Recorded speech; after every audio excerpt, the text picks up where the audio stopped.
Hi everyone. Another video. This one is a response to Artigun. Um,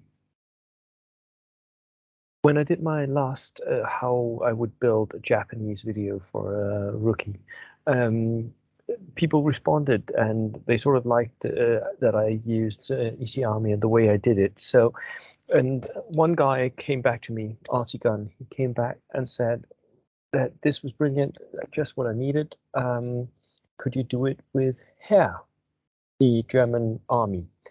And yes, I can. And this is me doing it. Let me just say a few things first. I am a competitive player, right? I play competitive bolt action, but I also, this channel started out with me doing tutorials for some rookie tournaments, beginner tournaments that I ran here in Denmark. So I do understand this, that starting out in bolt action is a thing, and I made those rookie tournaments specifically because a while back I was playing X-Wing, and when I did that, there was this guy hosting rookie tournaments for beginners who hadn't won anything yet, who were not competitive players, but who wanted to get the feel of tournaments. So that is where I started with this channel. That was me trying to emulate that with bold action. So I do enjoy helping. I want to do more tutorials for beginners, but since I'm what you would call a top level player myself now, I don't really know where to start. So you guys giving me feedback and letting me know what you want to see is what I need to do. I need to like get started on those types of videos. Right now I have a whole long list of topics that I need to make videos about, and I'm still being distracted by people sending me their lists. So what can you do? Right, that's what happens. So yeah, so right now let's try and make a hair list, and I will share and go on to EC Army with you guys, and let's see what we can figure out. Germany is maybe not the easiest army to, well, let me just say that then. Germany is a really good beginner army because they have all the toys, so you learn quite a lot of the different types of units that there are. But for competitive play, Germany is not a good army. We see that in the meta of what is good and what works and what doesn't, and Germany is rather limited in what they can bring, and that is because they have so many options, and most of them are very expensive. I have made a series of videos in my tutorials about Germany, and I've also done a series of videos about different German lists and how you maybe can make Germany competitive. We're not there yet. We're still trying to work it out. One of the things that I think Germany is lacking is some national special rules that actually work. I think that World Games should make national special rules like they did for the British, so that you can sort of tailor the national special rules to fit what you want in your list. And there are so many great examples of German units which had certain ethos and had a certain mentality or whatever. I mean, take the Duck, for instance, very much a specific type of movement and skirmish army, right? They were really good at outflanking the enemy, and so you can make something with that, right? So there are many possibilities of making that. As they are right now, the German national special rules are not particularly good. They don't encourage a certain playstyle, and they're not playing to the strengths of any particular playstyle as well. So, right, let's go to EC Army. And just get out of that, and let's go there. Right, EC Army.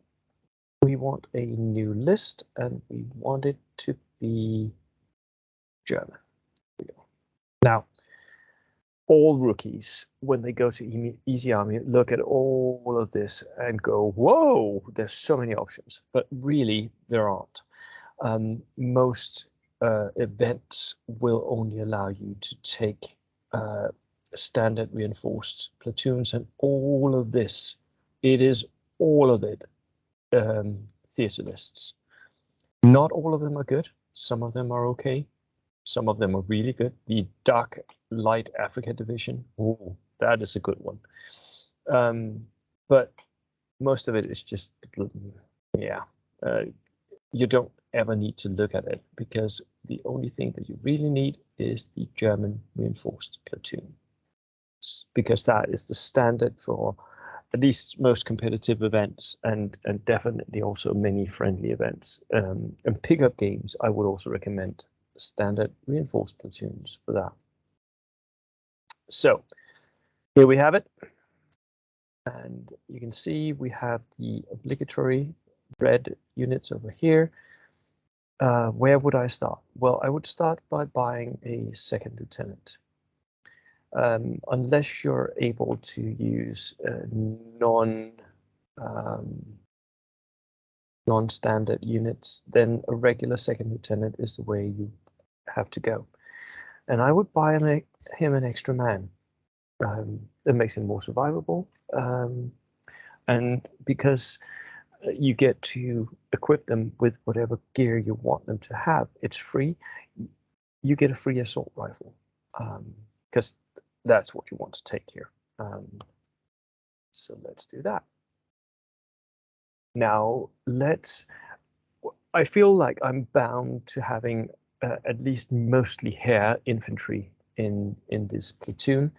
So let's take a couple of Heer infantry units. I think we should go with the box standard Heer infantry. This is often overlooked for other choices, grenadiers and veterans and what have you. I don't think you always need to go that route. But when you're running regular infantry, I think a good place to start is running them 8-man strong. Now you can give the NCO a submachine gun, you can give them an LMG. I don't think any of these choices are really worth it. The submachine gun can be worth it if you have a unit where you want that unit to push into the center table. 8 men with rifles is a perfectly fine unit. It can do a lot of different stuff. You don't need to pay those extra 3 points for one more shot. I don't think it's worth it in the long run. So let's just go 8-man regulars, and let's go 2 of those. Right. And no extra upgrades, no thank you. You can also give them bicycles and anti-tank grenades. None of that is particularly good, so I wouldn't. So this is the standard. That's the first loadout. That is what we want. Now, typically you'll need some support, some anti-tank support if the enemy has a tank, maybe some machine guns of your own or tanks of your own, armored cars. The Germans have a lot of armored cars. Most of them are not particularly good because almost all of them are open-topped. One thing that I would recommend for most beginners and intermediate players as well is the medium mortar. And we can buy this inexperienced and save a few points. You can also buy it regular. What you do then is you add the spotter, and then you fire the medium mortar via the spotter. You don't actually need to do that, but if you're buying it inexperienced, be wary of enemy snipers. That is the bane of an inexperienced medium mortar. But also beware, you don't have to place it one place and then never move it again. Medium mortar is just like, it's infantry. Yes, it can only fire when it's set, but you can run it. It doesn't need to be standing in one place. So we buy a medium mortar team. Then I also think machine guns. Now, Germany have that Hitler's boss soul rule. So machine guns are supposed to be good, but unfortunately, machine guns are not very good. So medium machine guns, never ever buy them, never. Because let's go and watch it. It's 50 points for a regular machine gun. You don't want it inexperienced because then you get a -1 to hit. 50 points for something that costs 15 if you're buying it on a truck. So that's not worth it at all. But if you look at the LMG teams, MG34, that can actually be worth it. Because it is a 3-man team. It has 5 shots. That's the same as other people's regular MMG teams. So it's just an MMG team basically, but it's not fixed. So we get the movability for free. Let's do one of those. I also think you should have a sniper because the medium mortar and the LMG they're both vulnerable to enemy snipers. So a regular sniper to hunt enemy snipers. That's pretty good. A flamethrower is also a good tool to have because a flamethrower can deal with most anything that the enemy has. I would buy it regular because it's a one-shot weapon anyway. You use it, it moves up, and then it possibly dies. Now, as soon as I'm taking a flamethrower, the other thing that I'm looking at is I want a Kübelwagen. The Kübelwagen is basically it's a Jeep. It's a small vehicle, and we can just as easily buy this inexperienced because you're not actually using this vehicle for anything particularly fancy. You just want it to transport the flamethrower up and have the flamethrower go out and kill something. So there we go. Now, this combo of a flamethrower and a Kübelwagen, you can actually do that again with a Heer Pioneer squad. So let's do a Heer Pioneers. Heer Pioneers, a good idea here is to run minimum, maximum sized units. So you go 5 men, they're veteran, so they're pretty survivable. You give one of them a flamethrower, because that makes them really good. Oh, sorry, I do not want the Heer Grenadiers. Clear it. What I want is the Assault Pioneers. There's a difference because the Heer Pioneers can't take Panzerfausts, and you want Panzerfausts. So we want Storm Pioneers here. There we go. Right, 5 of those. We want a flamethrower, and we want so one of them is a flamethrower. One of them is the loader for the flamethrower. That means we have 3 men left. They should have submachine guns, because that makes the unit really dangerous. And I would also give them 2 Panzerfausts. Now, the idea here is, like the flamethrower team, they sit in the flamethrower team sits in a Kübelwagen. These are going to sit in a heavy field car, and then they wait behind some cover. And then if the enemy moves close to them, they move out in the heavy field car, get out, and then if the enemy is armored, they use their Panzerfausts and the flamer. If the enemy is not armored, they use their submachine guns and the flamer, and they just lay waste to whatever is there. This little unit here can kill any other unit in the game. So it's a really, really hard choice. They become very expensive when I give them all these upgrades, but they are really good. And they need that transport the heavy field car. Yeah, there we go. Heavy field car, let's go inexperienced again, because it's just there to transport the men. Right, there we go.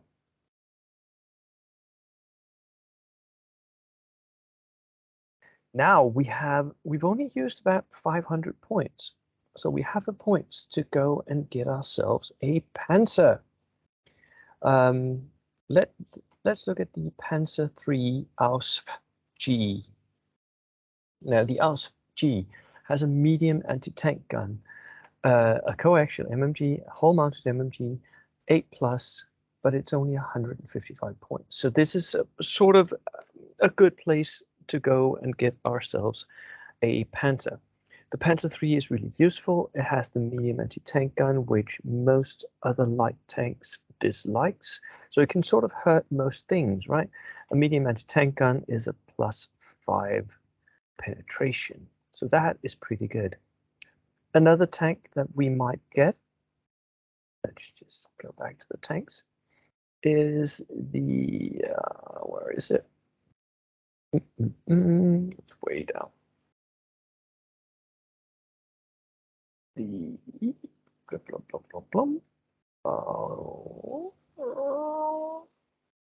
there are a lot of tanks in the German list. You can see, right? There's so many different tanks you can choose. Not all of them are good. There's so many different, and that is one of the problems. There's so many different tanks that you can choose. Most of them are not very competitive. But the Polizei M1542 tank.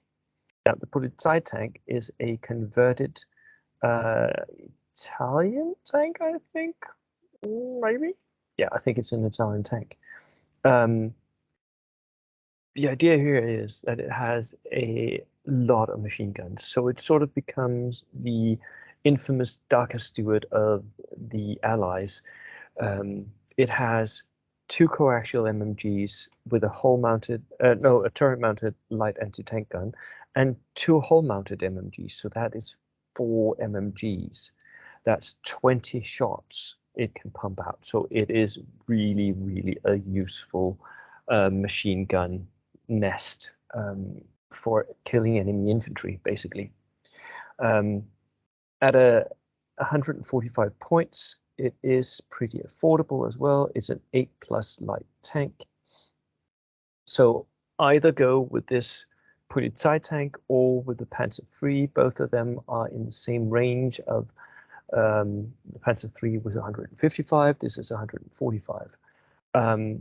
As such, this is more useful against infantry, whereas the Panzer III is more useful against enemy armor. I think this tank is better. It's a little bit cheaper and it pumps out so many machine gun shots. So let's pick one of these. But you can go with the Panzer III. The Panzer III is a lovely looking tank. This one is not very pretty. So just like sometimes, especially for new players, rookie players, go with whatever you have in your collection. But please do not buy a Königstiger or something like that, a King Tiger. It's just way too expensive, not worth the points. So I'm buying the Polizei tank for this list, but you might as well take the other one. It's sort of the same. Right.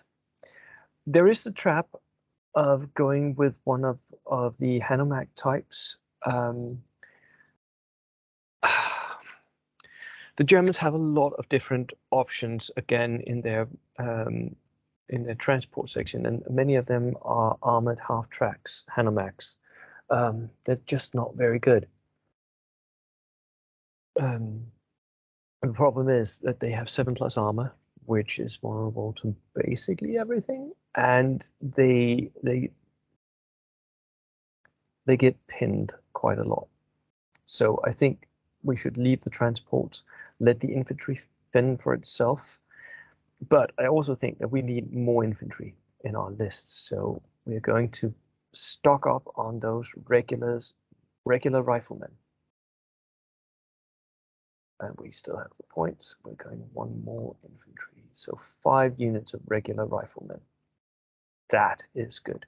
8-man units still means they have that survivability. They have enough rifles to be a threat to most things. That's really good. These I would not use in normal games. They are not choices that are normally available, so don't go there. Now, we have used 850. We have 150 points left. We can go artillery, or we can go armored cars. I think the best place to start is in the artillery. Now, there are many interesting choices here. You could go with the 88mm flak dual-purpose gun. It is extremely good, but it is also very expensive. It has the super heavy anti-tank gun on a rotating platform, so it can actually shoot all the way around it. But at the same time, it has an HE3. It's the best multi-purpose gun of the game, but it is very expensive. I don't think you should go for that. Then you can go howitzers, always good. A medium howitzer, for instance. You can even go inexperienced, 60 points, pretty cheap, very good. But I don't think this is where the Germans have their forte. I think that their forte is in the Nebelwerfer and the Schweres Wurfgerät. Let's go and look at those. Now, a Nebelwerfer is a multi-rocket launcher. For 65 points, you get one Nebelwerfer with 4-man team. It's a multiple launcher. The multiple launcher means that you pick a target, which can be a house or an infantry unit, or sorry, an enemy unit. And if that target is still there when you shoot, then you hit everything that you place the template on it, and then 6 inches from that. So everything in range becomes a possible target, and you roll a d6 for each one of those, and if you roll a 6, you hit it. So what this does is it's not very good. It doesn't hit that often, but it encourages the enemy to spread out. So a Nebelwerfer for 65 points is a steal, and you can even go the Schweres Wurfgerät, the Howling Cow, which is even cheaper. It has a 2-man team, and again, it is very, very cheap. But notice here, since it never shoots directly, it always shoots indirectly, and it can never get better than 6 anyway, you can get it for extremely cheap, 42 points. So if you're going to go and use a multi-launcher, which I think you should, we're buying one for this list, I think you should go with the Howling Cow for 42 points inexperienced. Again, it does have the problem of enemies shooting at it, so be in hard cover, and then just sit there and throw like grenades at the enemy. It's perfectly fine.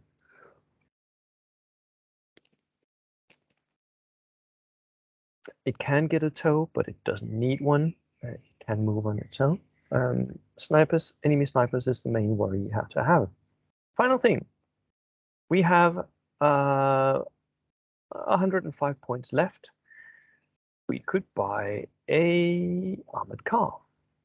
So the 222 is a really good armored car. It has a light autocannon and a coaxial MMG. The problem here being that it is open topped. But, well, we'll take it, right? Just because it's pretty good. And we're 10 points short. We can replace the autocannon, but I don't think you should. The autocannon is a good weapon, and it can even kill tanks, especially if you move up to the side of those tanks. So here we go. Boom, boom, boom. You know what? Let's clear one of these infantry units and spend a few more points on something with panzerfaust. So let's have some Heer Grenadiers. Regular infantry, and they can take panzerfausts.